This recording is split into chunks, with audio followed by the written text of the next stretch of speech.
అని చెప్పేసి.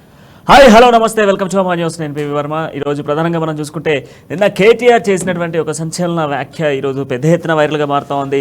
ఎన్నికలు బహుశా ఇప్పుడు ఉండకపోవచ్చు, అక్టోబర్ 10 లోపు రాకపోతే ఎన్నికలు ఉండకపోయేటువంటి ఛాన్సెస్ ఎక్కువ శాతం ఉన్నాయంటూ కూడా నిన్న కేటీఆర్ చేసినటువంటి వార్తలు ఇప్పుడు ప్రధానంగా చర్చనీయాంశంగా మారుతా ఉన్నాయి. అదే సమయంలో బీజేపీ రాష్ట్ర అధ్యక్షుడిగా ఉన్నటువంటి కిషన్ రెడ్డి కూడా నిన్న వ్యాఖ్యలు చేయడం జరిగింది. యథావిధిగా డిసెంబర్ మాసంలోనే ఎన్నికలు జరుగుతాయి, షెడ్యూల్ ప్రకారమే ఎన్నికలు జరుగుతాయంటూ కూడా కిషన్ రెడ్డి చెప్తా ఉన్నారు. మరోవైపు ఇటు ప్రజల్ని భ్రమపెట్టే విధంగా ప్రజల్ని భ్రమపెట్టి రాజకీయాలు చేస్తూ ఉన్నారు అని చెప్పేసి కూడా వార్తలు వినిపిస్తూ ఉన్నాయి. అంతేకాకుండా ఎవరైతే ఈ సెప్టెంబర్ 17న కాంగ్రెస్తో పాటుగా బీజేపీ ఈ రెండు పార్టీలలో కొంత అసంతృప్తిగా ఉన్నటువంటి బీఆర్ఎస్ నేతలు పార్టీలో చేరేటువంటి ఛాన్సెస్ ఉన్నాయి అన్నటువంటి వార్తలు విన్న నేపథ్యంలోనే కేటీఆర్ కలిసే ఇటువంటి భ్రమపడేటువంటి రాజకీయాలను చేస్తూ ఉన్నారంటూ కూడా ప్రతిపక్షాలు ఎత్తిపడుస్తూ ఉన్నాయి. అంతేకాకుండా ఈ యొక్క వలసలుగా వెళ్ళేటువంటి నాయకులను అడ్డుకట్ట వేసేందుకే, అంటే పెద్ద ప్రముఖుల చేతుల మీదుగా జాయిన్ అయ్యేటువంటి పార్టీలకు వెళ్ళేటువంటి నేతలకు సంబంధించి ఆపేందుకే ఇటువంటి ప్రయత్నాలు కొనసాగుతున్నాయంటూ కూడా కొంత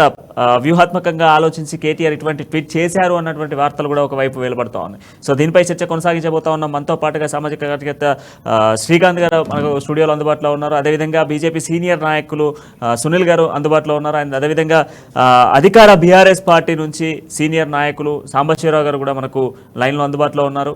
సో ఈరోజు వీరితో చర్చ కొనసాగిద్దాం. అంతేకాకుండా కాంగ్రెస్ నుంచి ఆచార్య గారు కూడా అందుబాటులో రాబోతా ఉన్నారు. ముందుగా ఒకసారి మనము సామాజిక కార్యకర్త అయినటువంటి శ్రీకాంత్తో మొదలు పెడదాం. శ్రీకాంత్, ఈ ఎజెండా వ్యాఖ్యలను మనం చూస్తూ ఉన్నాం. ఈరోజు అన్ని పేపర్స్లలో కూడా ఒకే స్టేట్మెంట్ కనబడతా ఉంది. ఒక సైడ్ చూస్తే ఎలక్షన్స్ ఇప్పుడు లేవు అంటారు, మరొక సైడ్ చూస్తే ఎలక్షన్స్ యథావిధిగా షెడ్యూల్లో నడుస్తాయని చెప్తా ఉన్నారు. సో ఇద్దరు ప్రధాన పార్టీలు, అంటే నేషనల్ పార్టీగా రికగ్నైజ్ ఉన్నటువంటి అటు కాంగ్రెస్ పార్టీ, బీజేపీ పార్టీ, ఈ రెండు పార్టీల సభలు కూడా సెప్టెంబర్ 17న హైదరాబాద్లో జరగబోతూ ఉన్నాయి.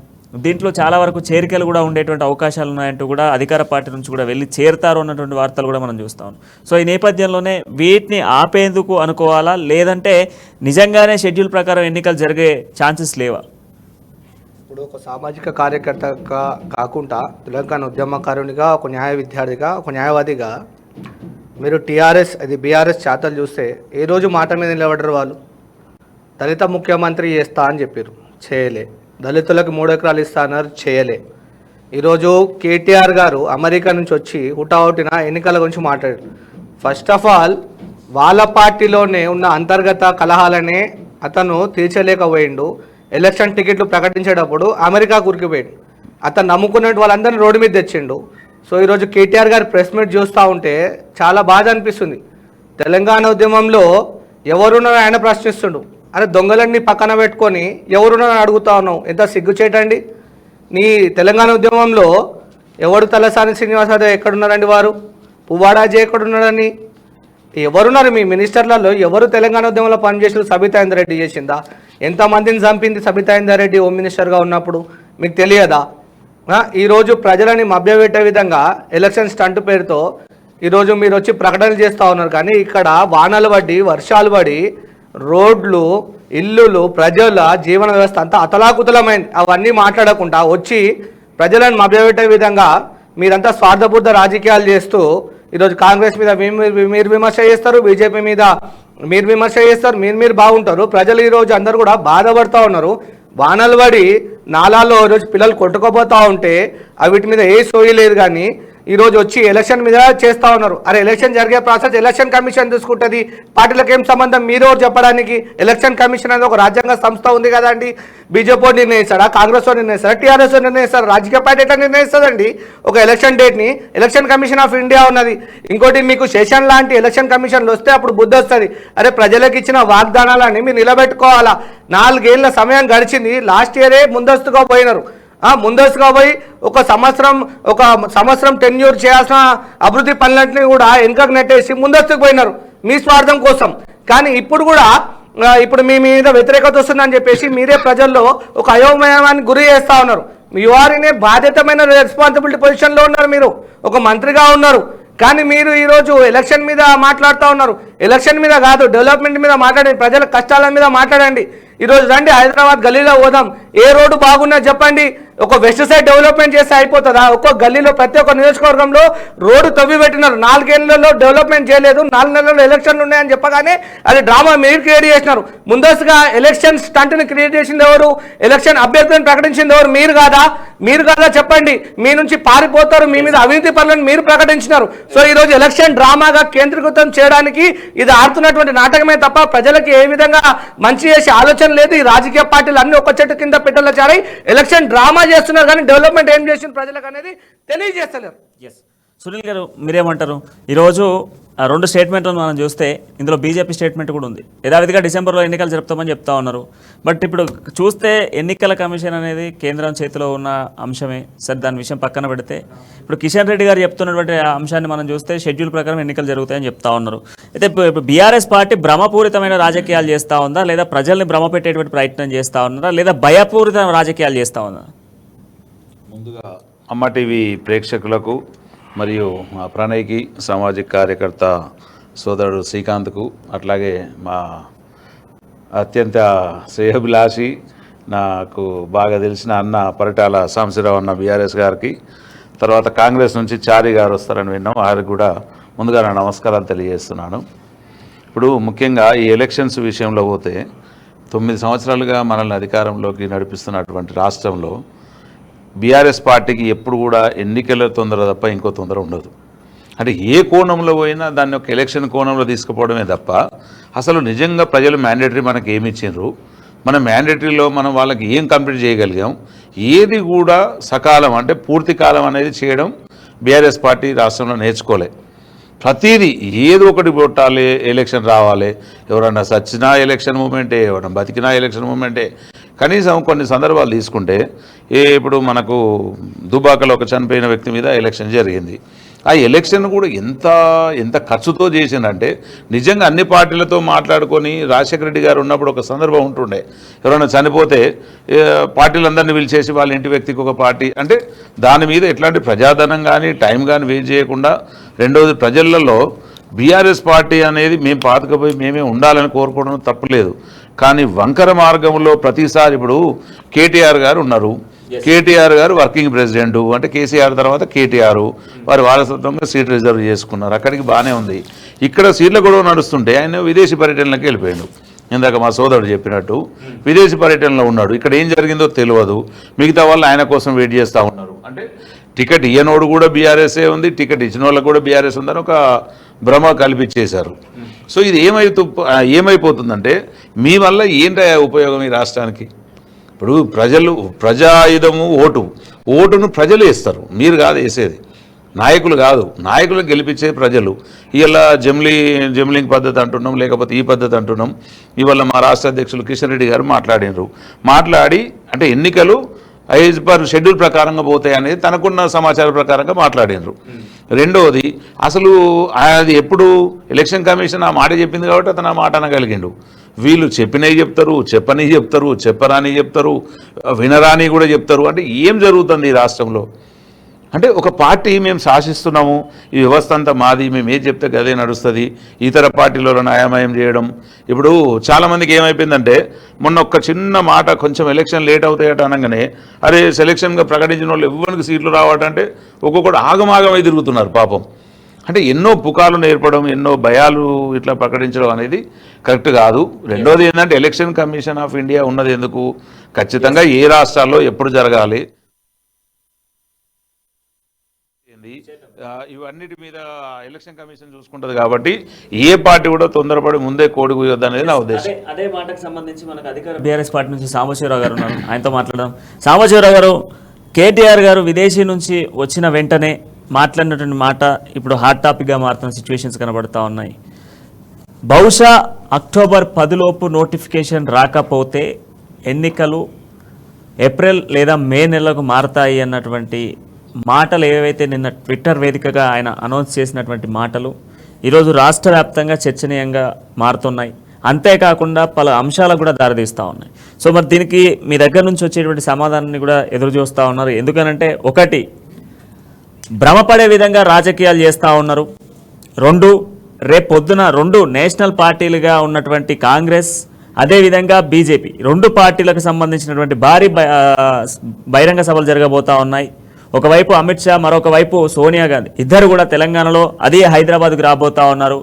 ఎవరైతే అసంతృప్తులు, బీఆర్ఎస్ పార్టీలో ఉన్నటువంటి అసంతృప్తులు పార్టీ మారే ఛాన్సెస్ ఉన్నాయి అన్న నేపథ్యంతోనే ఎన్నికలు ఇప్పుడు ఉండకపోవచ్చు అన్నటువంటి వార్తను కేటీఆర్ కావాలనే ఈ విధమైనటువంటి భ్రమ రాజకీయాలు చేస్తూ ఉన్నారు అన్నటువంటి వార్తలు వస్తూ ఉన్నాయి. సో దీనికి ఏం సమాధానం చెప్తారు మీరు? ముందుగా అమ్మా టీవీ న్యూస్ ప్రేక్షకులకు నమస్కారం. అట్లాగే ప్యానల్లో ఉన్న సభ్యులందరికీ కూడా నమస్కారం. మా సునీల్ అన్న గారికి, పక్కన ఉన్న సామాజిక కార్యకర్త అన్న గారికి నమస్కారాలు. ప్రణయన్న, ఇప్పుడు అసలు దీనికి కన్ఫ్యూజన్ లో పడేసింది మాత్రమే కేంద్ర ప్రభుత్వం. యాక్చువల్ గా ఏమన్నారు, రామ్నాథ్ కోవింద్ గారితో కమిటీ చేసినామని చెప్పి కమిటీ సభ్యుల్ని ప్రకటించారు. అవునా కాదా? ప్రకటించిన తర్వాత జమిలీ ఎన్నికలకు వెళ్తాం, ఎన్నికల మీద స్టడీ చేస్తున్నామని చెప్పి కన్ఫ్యూజ్ స్టేటస్ లో పెట్టిందే కేంద్ర ప్రభుత్వం, మోడీ గారి ప్రభుత్వం. దానికి అసలు మా పార్టీకి ఏం సంబంధం ఉంది? ఇప్పుడు ఎలక్షన్స్ ప్రణయన ఎలక్షన్స్ పోస్ట్పోన్ ఏదైతే అన్న సంకేతాన్ని ఇచ్చిందే కేంద్ర ప్రభుత్వం. మళ్ళీ మా మీద నెట్టేస్తూ దాన్ని మీ పార్టీ కన్ఫ్యూజ్ లో పడేస్తుంది ప్రజెంట్ అంటే మేమెందుకు కన్ఫ్యూజ్ లో పడేస్తాం? ఇప్పుడు సునీల్ అన్న అన్నాడు స్వార్థపూర్తి రాజకీయాల తర్వాత సామాజిక కార్యకర్త అన్న కూడా ఒక మాట అన్నారు, మీరు హైదరాబాద్ అతలాకుతలమైంది, రోడ్లు బాగాలేవు, అది బాగాలేవు, ఇది బాగాలేవు అన్నారు. అన్న ఒక్కటి గుర్తుపెట్టుకో, అభివృద్ధి అనేది కంటిన్యూస్ ప్రాసెస్ మా గవర్నమెంట్ లో. అంతేగాని ఎలక్షన్లు వస్తున్నాయనో లేకపోతే ఎలక్షన్ రాలేదనో, సహజంగా రోడ్లు వర్షాలకు రోడ్లు పాడపడం అనేది అది సహజమైన ప్రక్రియ. దాన్ని ఇమీడియట్ గా రోడ్లు బాగా చేయమని కేటీఆర్ గారు ఆదేశాలు ఇచ్చారు పురపాలక శాఖ మంత్రిగా. అట్లేం లేదు. ఎప్పుడు ఎలక్షన్లు వచ్చినా కూడా సునీల్ అన్న చెప్పినట్టు, అన్న చెప్పినట్టు మీ ప్రభుత్వం స్వార్థపూరితంగా ఉంది, మీకు ఎప్పుడు ఎలక్షన్స్ మీద మా ఇది ఉంటది. మాకేం ఎలక్షన్స్ మీద లేదండి. ఎప్పుడు ఎలక్షన్లు వచ్చినా కూడా మేము ముందుగా క్యాండిడేట్లు ప్రకటించడం అనేది మా ఆనవాయితీ ప్రకటించారు. కాబట్టి ఎప్పుడు ఎలక్షన్లు గురించి వచ్చినా కూడా మాకేం భయం లేదు.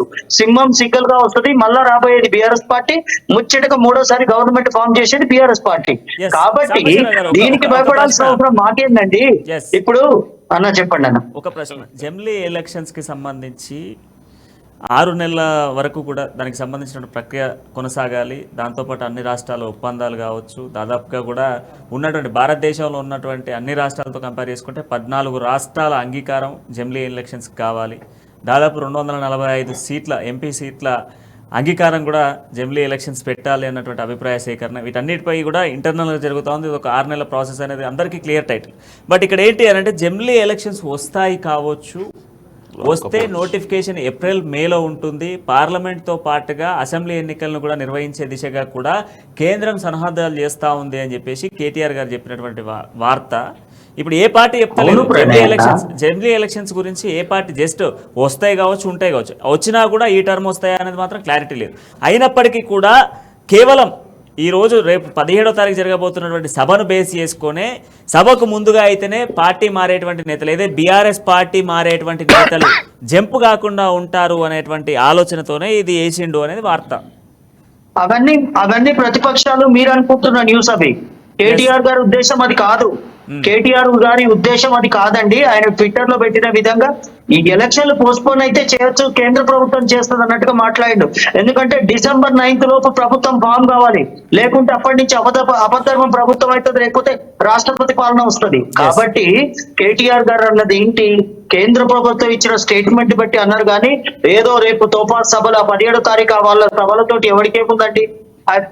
తెలంగాణకి టూరిజం లాగా బీజేపీ వాళ్ళు వచ్చిపోతుంటారు, కాంగ్రెస్ వాళ్ళు వచ్చిపోతుంటారు తప్ప మాకు రేపు 17వ తారీఖు వాళ్ళిద్దరు సభల గురించి గజ వణకాల్సిన పరిస్థితి మాకేం లేదండి.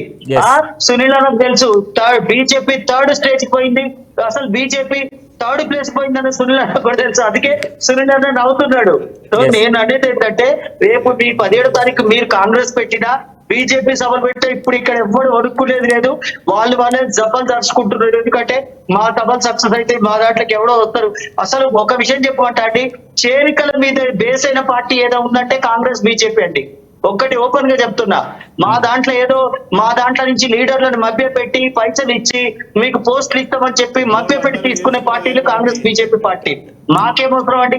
ఆల్రెడీ మా దమ్ము ధైర్యం ఉన్న నాయకుడు మా కేసీఆర్ గారు ఆల్రెడీ క్యాండిడేట్లను ప్రకటించడం జరిగింది. 114 క్యాండిడేట్లని, 115 క్యాండిడేట్లని. ఇప్పుడు మాకేం భయం అండి? ఇప్పుడు అన్న సామాజిక కార్యకర్త ఇందాక అన్నాడు, మీరు అప్పుడే క్యాండిడేట్లు ఎందుకు ప్రకటించారు? December 9th ఎలక్షన్స్ అయితే క్యాండిడేట్లు ప్రకటించకుండా ఇంకేం చేస్తారన్నా? ఎలక్షన్ ప్రాసెస్ ప్రజల్లోకి పోయి మేము చేసిన డెవలప్మెంట్ చెప్పుకోవాలా, మేము చేస్తున్న అభివృద్ధిని చెప్పుకోవాలా ఈ రోజు. కాబట్టి ప్రజల్లోకి వెళ్ళాలనే ఉద్దేశంతో మా ముఖ్యమంత్రి గారు దమ్ము ధైర్యం ఉన్న నాయకుడు కాబట్టి, కేసీఆర్ గారు పులి కాబట్టి ఆయన డిక్లేర్ చేసిండ్రు. మీకు దమ్ము ధైర్యం ఉంటే బీజేపీ వాళ్ళని, కాంగ్రెస్ వాళ్ళని క్యాండిడేట్లను డిక్లేర్ చేయమని చెప్పండి.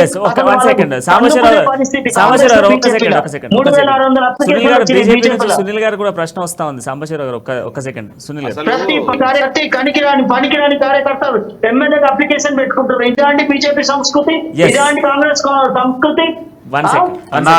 మేము ఒక మాట మాట్లాడుతున్నాం మీ దగ్గర అన్న, ఒక మాట, మీ దగ్గర పనిచేసే పార్టీలో కార్యకర్తలు లేక, పోటీ చేసే వానికి దమ్ము లేక, ఓడిపోయేటోనికి టికెట్ ఇచ్చారు, గెలిచేటోనికి టికెట్ ఇచ్చిన పార్టీ బీఆర్ఎస్ పార్టీ. బీజేపీ పార్టీల అప్లికేషన్స్ ఇస్తే 3000 మంది, మా దగ్గర ఒక కార్యకర్త, మా దగ్గర అన్న బీజేపీ కార్యకర్తలను పనికిరాని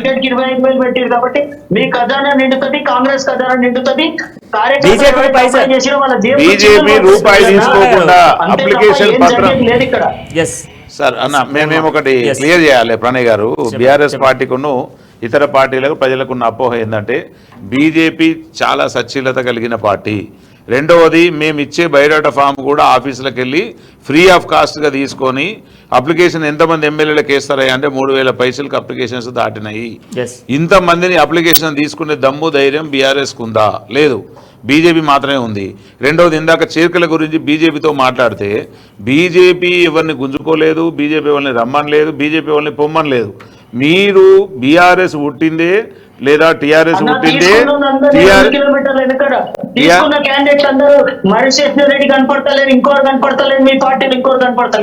వచ్చేటోళ్ళు వస్తారు, పోయేటోడు పోతాడన్నా.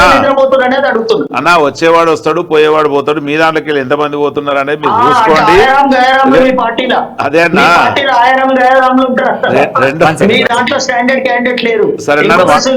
ఇంకోటి సునీల్ అన్న, నేను చెప్పదలుచుకున్నా, నేను ప్రతి సభలో, ప్రతి డిబేట్ లో చెప్పిన 119 క్యాండిడేట్లు వేసినందుకు క్యాండిడేట్లు అందరూ గుంపు వచ్చి అప్లై చేసారు మీ పార్టీలో. సరే, అప్లై చేయడానికి కూడా ఒక దమ్ము ఉండాలి, ధైర్యం ఉండాలి. ఇప్పుడు నిజంగా అప్లై చేస్తే అప్లికేషన్ తీసుకునే చేసిన కంటోన్మెంట్ నుంచి నేను కూడా చేసిన. అయితే థ్యాంక్ యూ అన్న. 3000 అప్లికేషన్స్ వచ్చినాయండి మీ పార్టీలో. మరి 119 మందికి ఇచ్చారు. అలా ఆల్రెడీ 7 సీట్లు ఆపిన సిచ్యువేషన్స్ ఉన్నాయి. అంతకన్నా ముందు ఒకసారి శ్రీకాంత్ దగ్గర నుంచి కూడా ఒక ప్రశ్న వెలువడతా ఉంది. శ్రీకాంత్ గారు, ఇప్పుడు మీకు మళ్ళీ ప్రశ్న ఉంది. డిబేట్ అంతా కూడా ఈ రోజు బీఆర్ఎస్ పార్టీ చర్చ మొత్తం మీ మీద నడిపిస్తాం. అంతకన్నా ముందు ఒక ప్రశ్న మీరే తీసుకొచ్చినటువంటి డెవలప్మెంట్ అనేది ఒక్కసారి అయిపోయేది కాదు అని చెప్పేసి ఆయన దగ్గర నుంచి వచ్చినటువంటి అంశము. సో దీనికి మీ కౌంటర్ ఏంటి? ఇప్పుడు ముందే కూర్చుంది కోయిల్ అనే సామెత వీళ్ళకి వర్తిస్తుంది. సో నిరంతర ప్రక్రియ అన్నారు. సో ఎలక్షన్ ఆన్ టైంలో పోతామని అంటున్నారు కదా, డెవలప్మెంట్ ఆన్ టైంలో ఎందుకు చేస్తలేరు? బై ఇన్ఫర్మేషన్ సామాన్యకి, నేను సామాజిక కార్యకర్త ఇప్పుడు, కానీ అంతకన్నా ముందు తెలంగాణ ఉద్యమకారిని, ఒక న్యాయవాదిని. నా పేరు శ్రీకాంత్ అన్న. నా మీద ఒక 9 కేసులు ఉన్నాయి ఇప్పటికీ. నేను ఒక ఉద్యమకారిని. నాతో పాటు చదువుకున్న మిత్రులందరి మీద కూడా కేసులు ఉన్నాయి. వాళ్ళ మీ బీఆర్ఎస్ వాళ్ళు ఉన్నారు, జేఏసీ సభ్యులు అందరూ ఉన్నారు. కానీ ఇప్పుడు మీరందరికీ న్యాయం చేస్తుండు అని చెప్పారు కదా కేసీఆర్ గారు, ఎక్కడ న్యాయం జరుగుతుంది? ఇంకోటి, కేటీఆర్ కమెంట్స్ వచ్చిన తర్వాత వినండి, విన్న తర్వాత చెప్పండి. కేటీఆర్ వచ్చిన తర్వాత కమెంట్స్ మీరు వింటే, తెలంగాణ ఉద్యమం చేసింది కేసీఆర్ గారు ఒక్కరే అని చెప్పినారు. కేసీఆర్ ఉద్యమం చేస్తే తెలంగాణ రాలే. ఉస్మానియా యూనివర్సిటీ నుంచి, కాకతీయ యూనివర్సిటీ నుంచి జేఏసీలు కదిలితే ఈరోజు తెలంగాణ ఉద్యమం వచ్చింది. కార్మిక, కర్షక సంబంధించిన వర్గాలన్నీ రోడ్డు మీదకి వస్తే ఈరోజు తెలంగాణ వచ్చింది. ఢిల్లీ మెడలు వంచితే తెలంగాణ వచ్చింది. నా పక్కన కూర్చున్నటువంటి విద్యార్థులు సస్తే తెలంగాణ వచ్చింది తప్ప ఒక వ్యక్తి వల్ల తెలంగాణ రాలేదు. ఇంకోటి, ఈ రోజు అంటున్నారు కేసీఆర్ ఒక్కడే ముఖ్యమంత్రి అని. వినండి, కేసీఆర్ ఒక్కడే ముఖ్యమంత్రి. ఇది ప్రజాస్వామ్యం. ప్రజాస్వామ్యంలో ప్రతి ఒక్కరు ఒక కార్యకర్త సీఎం కావాలనుకుంటారు. టీఆర్ఎస్ లో అది ఉన్నదా? టీఆర్ఎస్ లో కింది స్థాయి ఒక వ్యక్తి సీఎం కాగలుగుతారా? కేసీఆర్ తో, కేటీఆర్ తో నువ్వు కాగలుగుతావా? పరిటాల సాంబశివరావు యాదవ్ అనే వ్యక్తి సీఎం కాగలుగుతాడా? ఈ అవకాశం మీకు బీఆర్ఎస్ ఇవ్వగలుగుతుందా? ప్రాంతీయ పేరుతో ఈరోజు అధికారంలోకి వచ్చినటువంటి బీఆర్ఎస్ ఈ అవకాశం ఇవ్వగలుగుతుందా? ఈరోజు డెవలప్మెంట్ పేరుతో మాట్లాడుతున్నారు కదా మీరు, నిరంతర ప్రక్రియ అని చెప్పేసి. పోయిన ప్రాణాలను తీసుకురాగలుగుతారా? మానవుల్లో మరణాలు ఏంటండి? మానవుల్లో చనిపోయిన మరణాలు ఎన్ని చెప్పండి మీరు? ఇవన్నీ పోతుంటే తీసుకొస్తారా? నిరంతర ప్రక్రియ రోడ్లు కాదండి, ప్రతి ఒక్క వ్యక్తి జీవన విధానాన్ని చూడండి ఈరోజు ఏ విధంగా ఉన్నదో ఈరోజు తెలంగాణలో. మీరు చాలా ఆశ్చర్యపోతారు. ఒకసారి బస్సులో తిరుగుతారంటే ప్రజలు ఎవరైనా ఎమ్మెల్యేలు ఎవరైనా తిరిగేటువంటి అవకాశం ఉన్నదా? ఈరోజు మీ సాక్షాత్ అసెంబ్లీ సాక్షిగా ముఖ్యమంత్రి చెప్పారు దళిత బంధులో 40% వాటా ఎమ్మెల్యేలు తిన్నారని చెప్పేసి అని. ఇది అబద్ధం కాదా?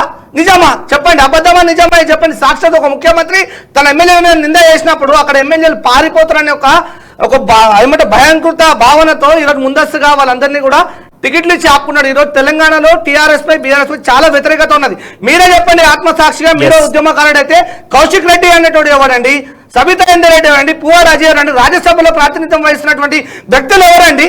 తెలంగాణ ఉద్యమంలో పనిచేసిన వాళ్ళండి. ఈ రోజు ప్రాంతీయ భావంతో ఎదిగినటువంటి పార్టీ జాతీయత ఉద్యమం చేస్తారంట. ఈ రోజు కేటీఆర్ గారు మాట్లాడిన మాటలు తెలంగాణ సమాజాన్ని అందరినీ కూడా చిన్న చూపు చేసినట్టు ఉన్నది. అందరు దొంగల్ని పక్కన పెట్టుకొని ఈ రోజు అందరు ఉద్యమకాలని చెప్తున్నారు, మేమే ఉద్యమకాలని చెప్తా ఉన్నారు. అరే తెలంగాణ వచ్చిన తర్వాత నీళ్లు నిధుల నియామకాల కన్నా ఆత్మాభిమానంతో బతుకుతాం అనుకున్నాం. ఈరోజు ఆత్మాభిమానం సన్నగిల్లి పిల్లగాళ్ళు ఎంతమంది చచ్చిపోతా ఉన్నారు. ఈరోజు గ్రూప్ 1 లీకేజ్ మీద మాట్లాడేటువంటి వ్యక్తి ఎక్కడ పోయినా గ్రూప్ 1 లీకేజ్ మీద మాట్లాడుతున్నా, గ్రూప్ 2 మీద మాట్లాడుతుండా, పోటీ పరీక్షల మీద మాట్లాడుతూ ఉన్నాడా? కేయూలో విద్యార్థులు దెబ్బలు తింటా ఉన్నారు, ఇంజనీరింగ్ లో మాఫియా అవుతా ఉన్నది, పిల్లలు జైల్లోకి పోతా ఉన్నారు, ఆడబిడ్డలు జైల్లోకి పోతా ఉన్నారు, ప్రశ్నించిన వారి మీద కేసులు వేస్తా ఉన్నారు. పోలీస్ రాజ్యం చూస్తున్నారు, పోలీస్ రాజ్యం మీరు మాట్లాడుతూ ఉన్నారు. ఈ పోలీస్ రాజ్యం పింకీ రాజ్యమైనది. ఈరోజు ప్రశ్నించే ప్రతి గొంతుని జైల్లో పెడతా ఉన్నది. ఏం మాట్లాడతారండి మీరు? ఒక ఉద్యమకారుడు, నాకు తెలుసు మీకు ఎన్నో సంవత్సరాల నుంచి మీకేం న్యాయం జరిగింది. మీరు ఎంతసేపు వారి యొక్క డప్పు కొట్టడం తప్ప ఏమీ లేదు. ఈ రోజు నీలాంటి నాలాంటి కార్యకర్తలు తెలంగాణను సాధించిన వాళ్ళని పెద్దపీట వేయకుండా ఎవడో డబ్బుల సూట్ కేసులు పెడితే వాళ్ళకి పెద్దపీట వేసి మన నెత్తిని వాళ్ళ కాలుతో తంతా ఉన్నారు. ఇక్కడైనా సరే బీఆర్ఎస్ నాయకులారా దయచేసి ఒక తమ్ముడుగా మీకు చెప్తా ఉన్నా, దయచేసి ఆ పార్టీలోంచి రండి. మనమందరం కూడా ఇంకో ఉద్యమాన్ని నాంది పలుకుదాం. ఈ యొక్క బీఆర్ఎస్ పార్టీని లేదా మనకు అన్యాయం చేసే జాతీయ పార్టీలు అందరినీ కూడా ఈ తెలంగాణ పొలిమేరని తరిమి కొడదాం. మన కాలేజీ స్ఫూర్తిగా ఏమంటారు ప్రాంతీయ భేదంతో జాతీయవాదాన్ని నిలబెడదాం. ఇలాంటి ప్రాంతీయవాదాన్ని నిలబెట్టకుండా పోయినటువంటి నాయకులకు బుద్ధి చెప్తాం. ఇక్కడైనా మీరు మారండి, ఎంతసేపు భజన చేయకండి. ఇది నియంత్రణ రాజ్యం కాదు, గడిల పాలన కాదండి. ఇది ప్రజాస్వామ్య తెలంగాణ. ప్రజాస్వామ్యంతో ప్రోగ్రెసివ్ బ్లడ్ తో తెలంగాణ సాధించుకున్నాం. సో మీకు అలాంటిది ఉంటే బాగుంటే ఇక్కడైనా సరే బీఆర్ఎస్ కి జేజేలు కొట్టకండి. ఎందుకంటే నిరుద్యోగ వృత్తి ఇస్తా అని చెప్పేసి ఈరోజు మా మిత్రులు అందరూ ఆశపడ్డారు, ఉద్యోగాలు ఆశపడ్డటువంటి పిహెచ్డి పీజీలు చేసినటువంటి పిల్లలు చచ్చిపోయినారు. వాళ్ళు నీ తమ్ముళ్ళు లాంటోలే, వాళ్ళ ఆత్మలు ఈరోజు ఘోష పడతా ఉన్నాయి. వాళ్ళకి బుద్ధి చెప్పాలంటే మీలోనే చెల్లడం రావాలి, మీ పార్టీలోనే చెల్లడం రావాలి. మీరు ఉద్యమ నాయకులు, టీఆర్ఎస్ లో ఉన్నటువంటి బీఆర్ఎస్ లో ఉద్యమ నాయకులు లేదా విద్యార్థి నాయకులు అందరూ బయటకు వస్తే వాళ్ళకి బుద్ధి వస్తుంది. నీలాంటి నాలాంటి వాడు ముఖ్యమంత్రి అవుతాడు. ఇదే ప్రజాస్వామ్యం. సామాన్య గారు అంతా మీకు అవకాశం ఇస్తాను. దాంతోపాటు ఇంకొక ప్రశ్న మీకు. ఇప్పుడు ఎన్నికలకు సంబంధించినటువంటి లిస్టులో మొదట విడుదల చేసినటువంటి అభ్యర్థుల లిస్టును విడుదల చేసినటువంటి పార్టీ మీ పార్టీ. ఇప్పుడు ఎన్నికలు వాయిదా పడతాయి అని చెప్పి ప్రచారం చేస్తూ ఉన్న పార్టీ మీ పార్టీ. ఒకవేళ ఎన్నికలు వాయిదా పడాల్సినటువంటి సిచ్యువేషన్స్ వస్తే, మీరన్న జమిలీ ఎలక్షన్స్ వస్తే, బీజేపీ పాలిత రాష్ట్రాలు ఉన్నాయి కొన్ని మీకు తెలుసు. దాంతోపాటుగా 2023-24లో జరిగేటువంటి ఎన్నికలకు సంబంధించి తెలంగాణతో పాటుగా మరొక 4 రాష్ట్రాల్లో కూడా ఎన్నికలు జరుగుతూ ఉన్నాయి. ఆ 4 రాష్ట్రాలకు సంబంధించినటువంటి అభ్యర్థుల లిస్టును బీజేపీ విడుదల చేసింది, కాంగ్రెస్ విడుదల చేసింది. అక్కడ ఉన్నటువంటి లోకల్ పార్టీస్ కూడా ఆల్మోస్ట్ ఫైనల్ అయిపోయింది. రేపు కూడా ఇంకొక రాష్ట్రానికి సంబంధించినటువంటి క్యాండిడేట్ల లిస్టును బీజేపీ విడుదల చేయబోతా ఉంది. సో ఇంత టెక్నాలజీ, ఇంత అడ్వాన్స్డ్గా ఉన్నటువంటి సొసైటీలో మళ్ళీ ఐటీ శాఖ మంత్రి ఆయన ఎప్పుడు కూడా ట్విట్టర్ వేదిక ద్వారా అన్ని అప్డేట్స్ చూసేటువంటి వ్యక్తి ఈరోజు ఎందుకు ఈ యొక్క కామెంట్ చేసిండు? ఇలా ఆ అప్డేట్ లేదా అభ్యర్థుల జాబితాను విడుదల చేస్తా ఉన్న నేపథ్యంలో మరి ఎన్నికలు వాయిదా పడతాయని ఎట్లా మాట్లాడతాడు అని చెప్పేసి ప్రతిపక్షాలు నిర్వహిస్తా ఉన్నాయి. దీనికి ఏం సమాధానం? 119లో ఒక మాట చెప్తాను నేను. 119 మందిలో ఎంతమంది తెలంగాణ ఉద్యమకారులు అది కూడా చెప్పండి. సాంబశివరావు గారు చెప్పండి. అన్న నాకు అవకాశం ఇస్తే నేను మీకు అన్ని క్లారిఫై చేస్తా. ఇప్పుడు శ్రీకాంత్ కొంత ఆవేదన ఉంది, నాకు అర్థమైంది. శ్రీకాంత్ ఎందుకంటే ఏదో జరగలేదు, ఏం న్యాయం జరగలేదు అన్న విధంగా మాట్లాడుతున్నారు. ఒక్కటి చెప్పమంటారు అన్న, తెలంగాణ సాధించుకున్నాక టీఆర్ఎస్ పార్టీ బీఆర్ఎస్ పార్టీ వచ్చినాకనే దళితులకు కానీ, బడుగు వర్గాలకు కానీ, సబ్బండ వర్గాలకు కానీ ప్రతి వ్యక్తికి దళిత గవర్నమెంట్ పథకాలు అందుతున్నాయి శ్రీకాంత్. మీరు విలేజెస్ లో పోయి ఎంక్వైరీ చేసుకోండి. ఎందుకంటే నేను నాలెడ్జ్ లేకుండా చెప్పట్లేదు శ్రీకాంత్. ఎందుకంటే మీరు ఆయన కంప్లీట్ చేయండి. కంప్లీట్ చేసిన తర్వాత ఇప్పుడు ఒక్కటి చెప్పమంటారండి, ముఖ్యమంత్రి ఆ మాట చెప్పినందుకు అప్రిషియేట్ చేయాలి మనందరం. ఎందుకు తెలుసా, ఒక దళితులకి ఇచ్చే దాంట్లో ఎలాంటి తప్పులు జరగొద్దు అన్నట్టుగా ఎమ్మెల్యేలను హెచ్చరించడమో, సంథింగ్ వార్నింగ్ ఇవ్వడమో, లేకపోతే వాళ్ళు రిక్వెస్ట్ చేయడమో జరిగింది. అంతే తప్ప ఎక్కడ అవినీతి జరిగిందని ఏమి లేదు. ఏ మంత్రి, ఏ ఎమ్మెల్యే 30% తీసుకున్నారో మీ కాడ ప్రూఫ్ ఉంటే చూపియండి, నేను మాట్లాడు. సీఎం సార్ చెప్పిండు, మేము చెప్పలే. సీఎం సార్ చెప్పిండు, మా దగ్గర సీఎం దగ్గర ప్రూఫ్స్ అని చెప్పిండు అన్న. మీరు అంటున్నారు కదా, ఈ రోజు తెలంగాణ కల్చర్ జీడిపి ఎంత పెరిగింది, తర్వాత మీరు విద్యుత్ వినియోగం ఎంత పెరిగింది, అగ్రికల్చర్ ఎంత పెరిగింది, ప్రాజెక్టుల ద్వారా చెప్పండి. మాట్లాడొద్దు, ఉద్యోగాలు లేవని మాట్లాడొద్దు. 1,47,000 ఉద్యోగాలు ఆల్రెడీ గుర్తించడం జరిగింది. ఈ రోజు కేటీఆర్ గారు వచ్చినాక ఐటీ సెక్టర్ ఎంత డెవలప్ అయింది మీరు చూడండి. ఎన్ని లక్షల మంది పిల్లలు ఈ రోజు జాబ్ చేస్తున్నారు, వాళ్ళ తల్లిదండ్రులు ఎంతమంది ప్రత్యక్షంగా పరోక్షంగా ఎంతమంది పిల్లలు బెనిఫిట్ పొందుతున్నారు మీరు ఆలోచించండి అన్న. శ్రీకాంత్ అన్న, మీ ఆవేదనలో కొంత సరే, మీరు ఆవేదన పడడంలో నేను మిమ్మల్ని తప్పు పట్టట్లేదు, కానీ ఒక్కటి చెప్తున్నా, మేము చేస్తున్న అభివృద్ధి మాత్రమే చెప్పుకోగలుగుతా. ఇంకొకటి ఏంటంటే, ఈ ఎన్నికలు జమిలి ఉంటాయని సందిగ్ధంలో పడేసింది బీజేపీ పార్టీ శ్రీకాంత్ గారు. కాబట్టి మా కేటీఆర్ గారు ఏదో ఊహాతీతంగా ఏదో పోస్ట్పోన్ అవ్వచ్చు అన్నట్టుగా ఒక స్టేట్మెంట్ ఇచ్చారు, ఎందుకంటే ఒక మంత్రిగా ఇచ్చారు. దానికి ఏదో 17వ తారీఖు సభలకు క్యాండిడేట్లు పోతారని చెప్పేసి మేము ఇచ్చేదని దానికి ఏదో మీడియా ఆపాదించి, లేకపోతే ప్రతిపక్షాలు ఆపాదించాల్సిన అవసరం ఇక్కడ లేదనేది నా అభిప్రాయం. సాంబన్ గారు 2018లో కూడా ఈ యొక్క టాపిక్ వచ్చింది. జమ్లీ అనేటువంటి ఎన్నికలను తీసుకొస్తాం, జమ్లీ ఎన్నికలు జరుగుతాయనే వన్ నేషన్ వన్ ఎలక్షన్ అనేటువంటి నినాదంతో ముందుకు పోగలుగుతాం. అంతేకాకుండా 4.5 సంవత్సరాల పాటు పాలన కొనసాగుతుంది. ఎక్కడ పడితే అక్కడ ఎలక్షన్ కోడ్లు ఇవ్వడం కానీ, బ్యాలెట్ పేపర్లు కొట్టియడం కానీ ఇవన్నీ ఉండకుండా కేవలం 6 నెలల్లో ఈ ప్రక్రియ అంతా క్లోజ్ అయిపోతే మిగతా 4.5 సంవత్సరాలు డెవలప్మెంట్ చేయవచ్చు అన్నటువంటి సంకల్పంతో జమ్లీ అనేది వచ్చింది. బట్ ఇప్పుడు కేటీఆర్ చెప్తా ఉన్న జమ్లీకి 4 రాష్ట్రాలలో అలా ఆల్రెడీ అనౌన్స్ చేసినటువంటి బీజేపీ ఎట్లా జమ్లీ తీసుకొస్తుంది? మేబీ రామ్నాథ్ కోవింద్ కమిటీ వేసింది, స్టడీ చేసి తీసుకొస్తారేమో అని అన్నాడు. దాంట్లో తప్పేముందండి? ఒక రాష్ట్ర మంత్రిగా ఆయన మాట్లాడితే తప్పేముంది? క్లియర్ గా అడుగుతున్నా నేను. కిషన్ రెడ్డి గారు గంటకో స్టేట్మెంట్ ఇస్తే తప్పు లేదు, కాంగ్రెస్ రేవంత్ రెడ్డి గారు గంటకో స్టేట్మెంట్ ఇస్తే తప్పు లేదు, మా మంత్రి గారు ఇస్తే తప్పు వచ్చిందండి మీకు? మీ మంత్రి గారు ఇచ్చిన స్టేట్మెంట్ లా తప్పు రాలేదు, తప్పులు చెప్పిండు. ఎందుకు తప్పులు చెప్పిండంటే, ఉద్యమము వాళ్ళ కుటుంబమే చేసిన అని చెప్పిండు. ఇప్పుడు ఎవరు ఏదైతే ప్రతిపక్షాలు చెప్పండి, వాళ్ళు ఏం చెప్తున్నారు ప్రతిపక్షాల్లో ఎవరు ఉద్యమకారులు టీఆర్ఎస్ లో ఎవరున్నారండి? ఉద్యమకారులు ఎవరు? దానం నాగేందర్ ఎవరు చెప్పండి? ఇదే లాఠీ పట్టి కొట్టిండు, లాఠీ పట్టి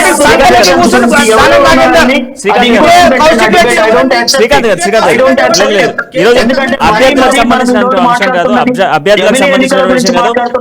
సునీల్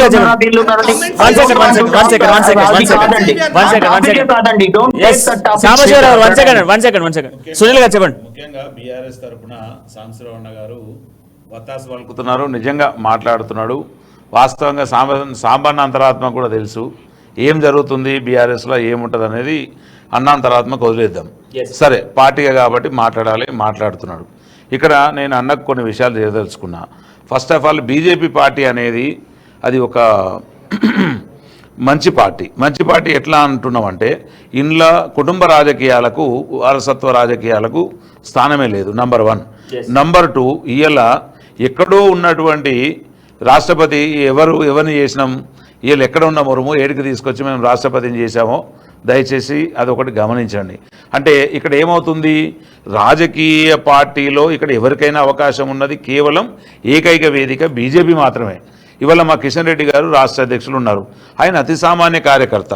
ఆయన ఇంటిలో కానీ, లేకపోతే వాళ్లకు భవిష్యత్తులో, లేకపోతే గతంలో ఎట్లాంటి రాజకీయకు సంబంధించినటువంటి కుటుంబ నేపథ్యం కాదు.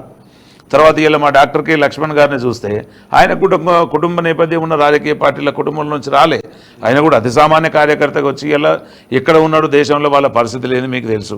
అంటే మేము ఎందుకు అంటున్నాం అంటే ఇలా సాంబన్న ఒక మాట అన్నాడు, ఎద్దేవా చేసి పనికిరాని కార్యకర్తలందరూ వేసిరు 3000 అప్లికేషన్లు వచ్చినాయి అన్నారు.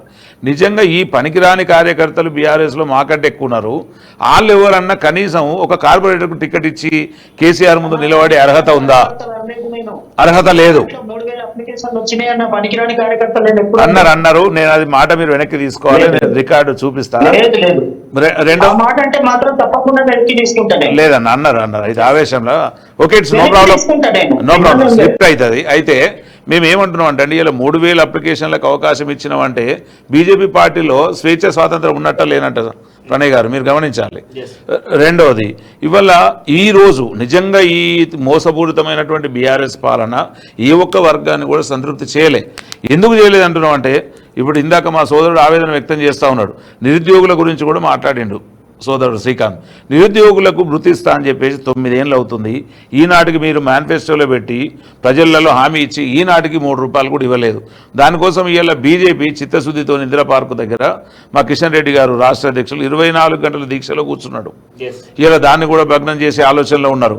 అంటే ఏ పార్టీ ముందుకొచ్చినా అరెస్ట్ చేయాలి, దీక్షను భగ్నం చేయాలి అంటే ఎక్కడ పోతున్నది అంటే కనీసము 80 రోజులు కష్టపడితే అధికారంలోకి వస్తాం బీజేపీ అని చెప్పేసి స్టేట్మెంట్ ఇచ్చి ఖచ్చితంగా. సో ఇప్పుడు అదే పార్టీ ప్రతిపక్ష పార్టీలు కావచ్చు, సామాన్ గారు 1 సెకండ్, అధికార పార్టీ బీఆర్ఎస్ పార్టీ నుంచి చెప్తా ఉన్నటువంటి వర్షన్ ఏంది, 3000 మంది అప్లికేషన్స్ ఇప్పటికి వస్తే దాంట్లో ఎంతమందికి ఫైనల్ చేస్తారు?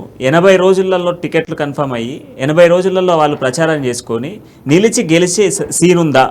ఖచ్చితంగా ఉంటుందండి. ఎందుకంటే ఇవాళ బీజేపీ ప్రభుత్వం అనేది సెంట్రల్లో ఉన్నట్టే కాదు, స్టేట్లో కూడా ప్రతి కార్యక్రమంలో బీజేపీ పాత్ర ఉంటుంది. అంటే ప్రతి స్కీములో ప్రతి ప్రజాయోగమైనటువంటి దాంట్లో ఎన్ని ఇట్లలో బీజేపీ బడ్జెట్ ఇస్తుంది. ప్రతి కార్యక్రమానికి బీజేపీ బడ్జెట్ ఉంటుంది సెంట్రల్ నుంచి. సో దాంట్లో వాటిని మేము చెప్పలేక విఫలమైనాం. ఇవాళ బీఆర్ఎస్ ఏదైతే చెప్పుకుంటుందో బీఆర్ఎస్ ఖచ్చితంగా ఏమేమి తింటుంది, మా నుంచి ఏమేమి గుంజుకొని వాళ్ళు పోతున్నారో అది చెప్పడంలో మేము విఫలమైనాం. 101% ఆ రకంగా చెప్పి 80 రోజులు కాదు, నిజంగా బీజేపీ రావాలంటే 30 రోజులు చాలు. టికెట్లు ఇచ్చి ప్రజలందరినీ అంటే ఇప్పుడు వీళ్ళందరిలో స్క్రూటినింగ్ చేస్తారు, ఎవరు ఏంది వారి పూర్వపరాలేదు. కాకపోతే ప్రజలు ఇప్పుడు బీజేపీ కార్యకర్తలు ఎంత హ్యాపీగా ఫీల్ అవుతున్నారంటే ప్రణయ్ గారు, ఏ పార్టీలో కూడా ఎవరైతే ఉన్నారో నిండుగా ఎత్తుగా లేకపోతే వాళ్ళకు ఉన్నతమైన సంపన్నుడైతే తప్ప అక్కడ టికెట్ పెట్టే పరిస్థితి లేదు. ఇలా కాంగ్రెస్ ఏం చేసింది, అదే ప్రతి ఒక్కటి ఇస్తాడా ఏందా అని చెప్పేసి 50,000 పెట్టుకున్నారు కేవలం ఏది అప్లికేషన్ ఇస్తేనే. అంటే ఇవాళ కాంగ్రెస్ గురించి మాట్లాడుకుంటే కాంగ్రెస్కు సొంత రాష్ట్ర కార్యాలయం లేదు తెలంగాణలో. సరే వాళ్ళు అప్లికేషన్లు అమ్ముకొని కూడా వాళ్ళు కిరాయి కట్టుకుంటారా ఏం చేస్తారో తర్వాత సంగతి. మేము ఇవాళ సొంత రాష్ట్ర కార్యాలయంలో ఉండి కేవలం ఫ్రీగా ఒక ఫార్మాట్లో జిరాక్స్కి ₹1 కూడా తీసుకోకుండా తర్వాత ఒక్కొక్కరు ఏదో మళ్ళీ దాన్ని డిజైన్ చేసి అది చేస్తారని చెప్పకుండా మా రాష్ట్ర అధ్యక్షులు చెప్పింది ఏంటంటే, అయ్యా దయించి ప్రతి ఒక్కరు మీకున్నటువంటి మీ ఎలిజిబిలిటీలు కావచ్చు, మీకున్నటువంటి అర్హతలు ఏవైతే ఉన్నాయో తీసుకొచ్చి మా దగ్గర అప్లికేషన్ వేయండి.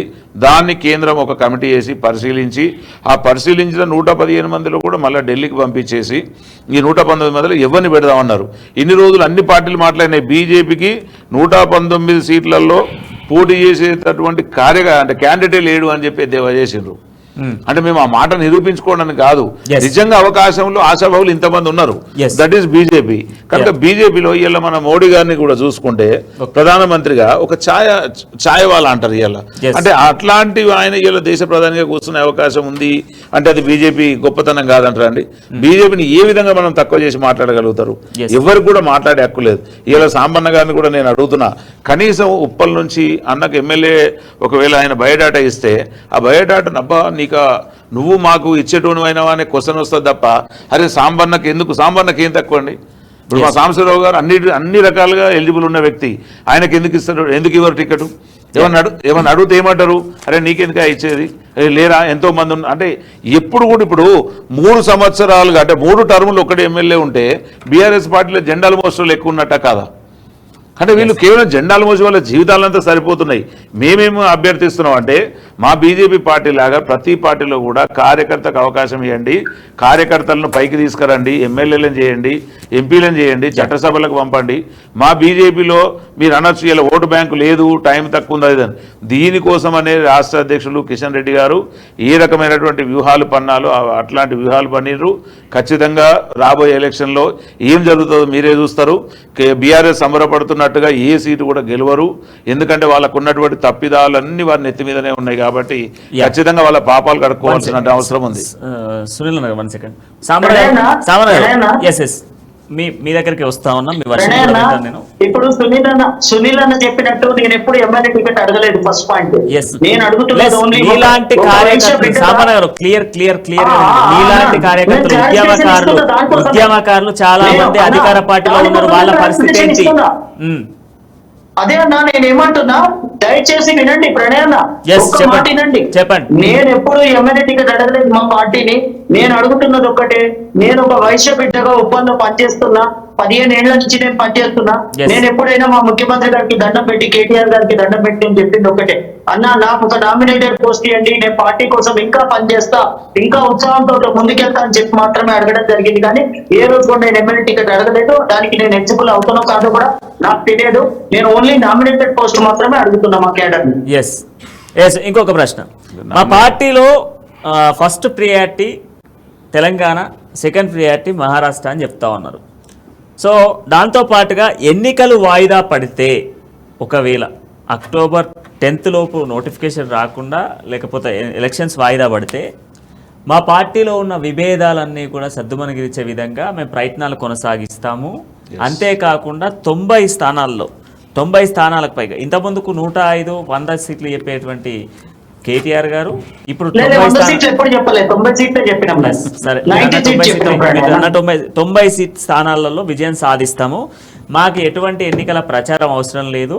ప్రజలకు మేము ఇస్తున్నటువంటి సంక్షేమ పథకాలే ప్రజల్లోకి వెళ్తా ఉన్నాయి. ఆ ప్రజలు ఆ సంక్షేమ పథకాలు చూసి ఓటేస్తారు అని చెప్తా ఉన్నారు. సో ఇది రియాలిటీగా నిజంగా గ్రౌండ్ లెవెల్లో చూస్తే ఇది ఇంప్లిమెంటర్లో ఉందా? మీ నియోజకవర్గంలో మీ ఎమ్మెల్యే 200% అడపదడప ఏదో చెదురుమదురు ఘటనలు తప్ప ఇది ఖచ్చితంగా మీరు చేసిన క్వశ్చన్ కి 100కి 200% మాది గ్రౌండ్ లెవెల్లో ఉంది, ప్రజల మనసులో ఉంది, 4 కోట్ల మంది తెలంగాణ ప్రజల మనసులో ఉంది. నా యొక్క ప్రశ్న, ఇప్పుడు మీరు అన్నారు ముఖ్యమంత్రి గారిది మనం ప్రశంసించాలని. సో మేము కూడా ప్రశంసిస్తాం. సో అట్లా పాటు హిమాంశురావు కూడా వాళ్ళ తాతకు ప్రశ్న వేసిండు, దాన్ని కూడా మీరు ముఖ్యమంత్రిని అడగాలి. సో ముఖ్యమంత్రి గారు చెప్పారు అసెంబ్లీలో దళిత బంధు గురించి, సంతోషం, మేము కూడా చాలా స్వాగతిస్తాం. ఒక ముఖ్యమంత్రి తన సొంత ఎమ్మెల్యే గురించి చెప్పినాను, తప్పు చేసిన వానికి శిక్ష తప్పదని ముఖ్యమంత్రి చెప్పిండు. అటువంటప్పుడు మైనంపల్లి మీద ఎందుకు చర్య తీసుకోలేదు, వీటరాజర్ మీద ఎందుకు చర్య తీసుకుంటూ, రాజయ్య ఎందుకు పని చేసిండు, ఇదొకటి చెప్పండి. ఇంకోటి, మీరు ముందస్తుగానే డెవలప్మెంట్ మీద మా ఎమ్మెల్యేలు ముందుకు పోవాలంటున్నారు. సో ఇదే నిరుద్యోగులకి ఇప్పుడు 119 మంది ఎమ్మెల్యేలను ప్రకటించినటువంటి వ్యక్తి ఎందుకు ఉద్యోగాలు ఇంటర్వ్యూ వేయలేకపోతున్నా, ఉద్యోగాల నోటిఫికేషన్ 9 సంవత్సరాల కాలయాపన ఎందుకు చేసిండన్న? మీరు డెవలప్మెంట్ చేసిన అంటారు, 1,40,000 ఉద్యోగాలు ఇచ్చిరండి అన్న. సారీ అన్న, మీరు 15 సంవత్సరాలు టీఆర్ఎస్లో పనిచేసారు, మీరు టీఆర్ఎస్ వాళ్ళు లాగానే మారుతున్నారు. నేను మీకు లిస్ట్ ఇస్తా, యాడ్ లిస్ట్, ఆర్టీఎస్ వారికి సంపాదించిన లిస్ట్ కూడా ఉంది. మీరు సుమారుగా ఒక 50,000 ఉద్యోగాలు కూడా లేదు, వాళ్ళు వేసినది కూడా మీకు కాపలా కాయడానికి కానిస్టేబుల్ ఉద్యోగాలు వేసారు తప్ప 50 లక్షల మంది గ్రూప్స్కి ఈరోజు అప్లై చేసిరన్నా. 50 లక్షల మంది అంటే నిరుద్యోగుల యొక్క శాతం ఎంతుందో చూస్తా ఉన్నారా? ఈరోజు సర్కారు బడులు ఎన్ని అన్నా, సర్కారు బడులు ఎన్ని నడుస్తా ఉన్నాయి, బెల్ట్ షాపులు ఎన్ని అన్నా. ఈరోజు మీరు నమ్మరో ఒక సర్వే ఆధారంగా, హెడ్ ఎయిడ్స్ లో ఈరోజు నంబర్ 1 ఉన్నది తెలంగాణ. తెలుసా మీకు ఇది? ఈరోజు ఒకటి చాలా బాధతో చెప్తా ఉన్నా, ఈరోజు ఏమంటారు, మరుగుదొడ్లు లేవండి, ఈరోజు స్వచ్ఛ పాఠశాలలు లేవండి, ఈరోజు బెల్ట్ షాపులు ఉన్నాయి, సూపర్ స్పెషాలిటీ హాస్పిటల్ లేవండి, సిద్దిపేట్, గజ్వేల్, సిరిసిల్ల తప్ప మిగతా నియోజకవర్గాలు కనిపించవండి. ఈరోజు ఆవేదనతో చెప్తా ఉన్నా, ఒక బడుగు బలైన వర్గాలకు చెందినటువంటి వ్యక్తిగా బాధపడతా ఉన్నా. ఈరోజు సెంట్రల్ గవర్నమెంట్ కానీ, స్టేట్ గవర్నమెంట్ కానీ, ప్రతిపక్ష పార్టీలు కానీ ఈరోజు ఎంతసేపు మీ స్వలాభం కోసమే చూస్తున్నారు తప్ప ఈరోజు మా కోసం ఏదో తెలంగాణ కోసం పోరాడే ఫ్యూచర్ అనేటువంటి యువకులని ఇది ఒక దారిపై తెస్తున్నారండి. ఈరోజు చూస్తున్నారా మీరు, గాంజా కేంద్రంగా ఈరోజు తెలంగాణ రాష్ట్రం వస్తూ ఉన్నది. ఈరోజు ఎలక్షన్ రాగానే మీ పబ్బం గడుపుకోవడానికి ఒక పార్టీ ఒకలాగా మాట్లాడుతుంది, ఇంకో పార్టీ ఇంకోలాగా మాట్లాడుతుంది. కానీ ఈరోజు గాంజా కేంద్రంగా చిన్న చిన్న స్కూళ్ళల్లో గాంజా పొట్లాలు దొరుకుతా ఉన్నాయి, చిన్న చిన్న పిల్లల మీద రేపులు అవుతున్నాయి, మర్డర్లు అవుతా ఉన్నాయి, నడి రోడ్డు మీద మర్డర్లు అవుతా ఉన్నాయి, కబ్జాలు అవుతా ఉన్నాయి, ప్రభుత్వ భూములు కబ్జాలు అవుతా ఉన్నాయి, మూసి కానుకున్నటువంటి కబ్జాలు అవుతా ఉన్నాయి. ఈరోజు వరదలు వస్తూ ఉంటే మూసి కట్టడాలు అవుతున్నాయి. అవన్నీ అరికట్టకుండా ఈరోజు ఎలక్షన్ మీద మాట్లాడుతూ ఉన్నారు మీరు. ఆయన అమెరికాకి వెళ్ళి రాగానే ఎలక్షన్ మీద మాట్లాడతారు, ఇక్కడ ఉన్నటువంటి జాతీయ పార్టీ సంబంధించిన అధ్యక్షులు కూడా ఎలక్షన్ మీద మాట్లాడతాడు. ఒక ప్రతిపక్ష నేత ప్రజల్లోకి రారు, ఒకడు బురదలోకి దిగాడు, వాళ్ళకి ఏమీ తెలియదు. లేదా ఉస్మాన్ యూనివర్సిటీలో కాకతీయ యూనివర్సిటీలో పిల్లలు చచ్చిపోతా ఉంటే పరామర్శించడం కానీ రాజకీయ క్రీడ చేస్తారు. ఉస్మాన్ యూనివర్సిటీ కేయూ విద్యార్థి, పాలమూరు విద్యార్థి, వీళ్ళు ఎమ్మెల్యేలకు పనికిరారా? వీళ్ళు 119 ఎమ్మెల్యేలలో మమ్మల్ని ఎందుకు ప్రకటించారు? ఒక ఆవేదన చెప్పండి. అన్నగారు చెప్పినారు కదా, ఇవన్నీ అబద్ధాలు చెప్తా ఉన్నారు, మేమందరం పిచ్చోళ్ళం కాదు. సుమారుగా 70% మా ఓట్లు ఉన్నాయి. రేపు రాబోయే ఎన్నికల్లో 9 సంవత్సరాల నుంచి మేము అనుభవిస్తున్నటువంటి బాధని ఈ యొక్క రాష్ట్ర ప్రభుత్వాన్ని తెలియజేస్తాం. అలాగే ఈ ప్రతిపక్ష పార్టీలు అయినటువంటి బీజేపీ, కాంగ్రెస్ కూడా మేము తెలియజేస్తాం. వీళ్ళేం తక్కువ చేయలేదు మాకు. ఎందుకంటే లాస్ట్ ఎలక్షన్ లో ఒక్కొక్కరికి ఒక టికెట్ ఇవ్వలేదు మా ఉద్యమకారులకి. ఇప్పుడు వీళ్ళందరూ కూడా మనల్ని ఏం చేస్తున్నారంటే అడుగు తిన్న వాళ్ళలాగా చేస్తా ఉన్నారు. రండి, మీరందరూ రండి, ఇక్కడ అప్లై చేసుకోండి. ఒకళ్ళు ఏమో డబ్బులు పెడతారు, ఒకళ్ళు డబ్బులు పెట్టారు. అంటే వీళ్ళు ఏంటంటే వీళ్ళందరూ అప్లికేబుల్ చేసుకొని ఇంతమంది ఉన్నారా మాకు వీళ్ళ పబ్లిసిటీ చేసుకుంటా ఉన్నారు. అరే నిరుద్యోగులకి ఎంతమంది అప్లై చేసినారు, వాళ్ళ ఫీజులు మేము కడతాం, అప్లికేషన్ ఫీజు మేము కడతాం, లేదా అట్లాంటి సెల్ఫ్ సెంటర్లు మీ యొక్క కార్యాలయంలో పెడతాం. ఏదైనా చేసినారా అండి మీరు? అవన్నీ ఏం చేయకుండా ఈరోజు మా ప్రాణాలతో సామాన్యమైనటువంటి జీవితో మీరు ఆటలు ఆడుతా ఉన్నారు. డబుల్ బెడ్రూమ్ ఇల్లులో గోల్మాల్. ఈ రోజు డెవలప్మెంట్ పేరుతో పోతా అంటున్నారు. ఎక్కడ డెవలప్మెంట్ పేరు జరిగింది? అదే డెవలప్మెంట్ చేస్తా అంటున్నారు. ప్రతిపక్ష పార్టీలు ఏం చేస్తా ఉన్నాయి? ఈ రోజు మీరు మీ అన్ని సమస్య చెప్తుండు. నేను ఎమ్మెల్యే టికెట్ అడగలేదని. ఎందుకు అడగాలన్నా? అడిగే హక్కు మీకుంది. ప్రజాస్వామ్యంలో ప్రతి ఒక్కరు అడగాలి. బాబాసాహెబ్ అంబేద్కర్ హక్కు ఇచ్చినాడు. మీరు అడగాలి. అడిగే స్వేచ్ఛ పార్టీలో లేదు. రేపు కేసీఆర్ తర్వాత నీలాంటి అనేదే ప్రశ్న లేదు. కాబట్టి ఈ రోజు వ్యతిరేకత వస్తుంది. వ్యతిరేకతని మీరు కూడగొట్టుకోవాలి. ఓకే, ఇప్పుడు మీరు చేస్తారు, మేము చేయలేమంటలే. కొన్ని పథకాలు ఉన్నాయి, కానీ పథకాలు అమలై ప్రజలకి, సామాన్యమైన ప్రజలకు అందినప్పుడే ప్రభుత్వం సఫలమైతది. ప్రజలు తీర్పు ఇవ్వబోతా ఉన్నారు. ఎన్నికల సమయానికి సంబంధించి శ్రీకాంత్ గారు ఖచ్చితంగా కూడా ప్రజలు తీర్పు ఇవ్వబోతా ఉన్నారు. థ్యాంక్ యూ శ్రీకాంత్ గారు, అండ్ థ్యాంక్ యూ సునీల్ గారు, అండ్ థ్యాంక్ యూ సాంబశివరావు గారు. మొత్తానికైతే భ్రమ పడే విధంగా ఏదైతే పార్టీల నుంచి వీడాలి అనుకున్న నేతలకు కొత్త బ్రహ్మపుత్ర రాజకీయాలు చేస్తూ ఉన్నారు కేటీఆర్ అండ్ కేసీఆర్ కావచ్చు. మొత్తానికైతే సెప్టెంబర్ 17న పెద్ద ఎత్తున కూడా పార్టీలో చేరేటువంటి ఛాన్సెస్ ఉన్నాయి అన్నటువంటి నేపథ్యంతోనే ఈరోజు కావాలనే ఇటువంటి స్టేట్మెంట్లు ఇస్తూ ఉన్నారంటూ కూడా ప్రతిపక్షాలు దూషిస్తున్న సిచ్యువేషన్స్ కనబడతా ఉన్నాయి. మొత్తానికైతే మరి ఎన్నికల సమయానికి ఎప్పుడు శంకుస్థాపన కాబోతా ఉంది, అక్టోబర్ 10 తర్వాత నోటిఫికేషన్ విడుదల కాబోతా ఉందా, నిజంగానే షెడ్యూల్ ప్రకారం ఎన్నికలు జరగబోతా ఉన్నా, లేదా కావాలనే అధికార పార్టీ కుట్రపూరితమైనటువంటి వ్యవహారాలను చేసేందుకు పార్టీలో ఉన్నటువంటి నేతలను కాపాడుకునేందుకు ప్రయత్నాలు కొనసాగిస్తాం. వేచి చూద్దాం. అంటే చూస్తూ ఉన్నాం న్యూస్, జనం కోసం, నిజం కోసం.